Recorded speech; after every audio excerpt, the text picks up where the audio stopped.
रात्र वैऱ्याची आहे, पण मी तुमच्या साथीला खंबीर आहे. अतिवृष्टीनं सगळीकडे हाहाकार झालेला आहे. या पावसाने आणि पुराने होत्याचे नव्हते केले आहे. तुमच्या हक्काचा माणूस म्हणून शक्य तिथे मी स्वतः धावून जात आहे आणि ते माझे कर्तव्य आहे. आपण सर्व या पावसामुळे अतिशय हतबल झालो आहोत, तरी खचलो नाही आणि खचायचे पण नाही. सरकार दरबारी पाठपुरावा घेऊन तुमच्या पदरी भरीव मदत पोहोचेल यासाठी माझे प्रयत्न चालू आहेत आणि ते मदत मिळेपर्यंत चालूच राहतील.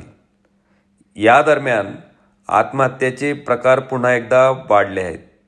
म्हणून एक नक्की सांगेन, आत्महत्या हे कोणत्याच प्रश्नावर उत्तर नाही. जगात असं कोणतंही संकट नाही जे आपण सोडवू शकत नाही. माझे हात जोडून विनंती आहे, तुमच्या परिवारासाठी तुमचे असणे खूपच गरजेचे आहे. म्हणून कृपया असा विचारही मनात आणू नका. या संकटात तुम्ही एकटे नाही.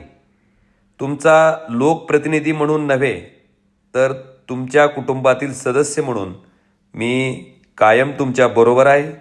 त्यामुळे असा कोणताही विचार आणू नका. निश्चितपणे या संकटावरही मात करून आपण पुढे जाऊ.